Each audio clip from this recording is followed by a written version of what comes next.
शहर से लेकर गांव तक लॉकडाउन लग चुका था। धीरे धीरे ईंट भट्टा फैक्ट्री भी बंद हो चुकी थी।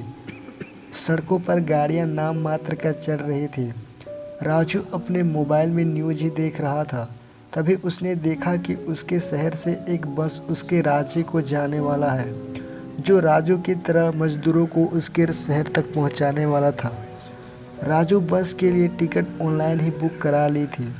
राजू अपने टिकट लेकर 4:30 बजे बस स्टेशन पहुंच चुका था। यहाँ राजू की तरह घर जाने वाले घर जाने के लिए वहां मौजूद थे। सभी यात्री बस के प्रत्येक सीट में एक यात्री बैठ रहे थे। राजू बस के पीछे वाले सीट पर बैठा था। सभी यात्री बस पर बैठ चुके थे। 5 बजे बस निकल चुकी थी। दूसरे ही दिन रात को 12 बजे दूसरे बस स्टेशन पहुंच चुका था। सभी मजदूर अपने अपने घर जाने लगते हैं। राजू वहां अकेला था। बस यात्रा करते समय वीडियो देखकर मोबाइल की बैटरी खत्म कर चुका था। किसी को फोन करके भी बुला नहीं सकता था। राजू अपने घर के लिए निकल पड़ता है।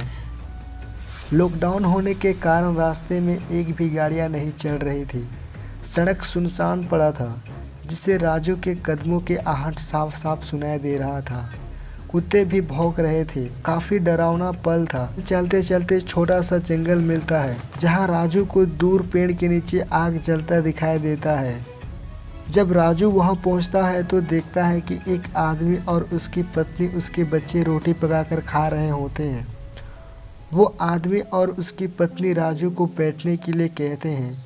वो आदमी बताता है कि वो ईटा भट्टा में काम करने गया हुआ था। लॉकडाउन के कारण अपने बीवी बच्चों के साथ 5 दिनों से पैदल चल रहा है।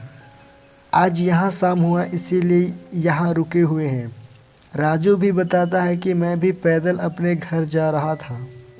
आप लोगों को यहाँ देखा तो रुक गया। वो आदमी राजू को भी रोटी देता है।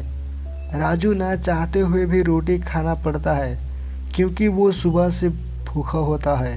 राजू काफ़ी थका हुआ था, इसीलिए कब सो जाता है उसे पता भी नहीं चलता।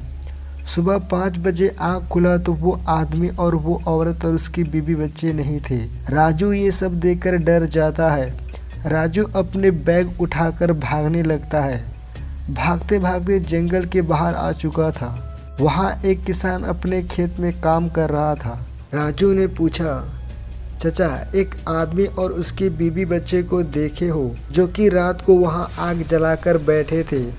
अब वो वहां नहीं थे। किसान डरते हुए कहता है, बेटा, वो लॉकडाउन के कारण 6-7 दिनों से पैदल अपने घर जा रहे थे, लेकिन भूख और प्यास के चलते वो आदमी और उसकी बीवी बच्चे उसी पेड़ पर फांसी लगाकर अपनी जान दे देते हैं।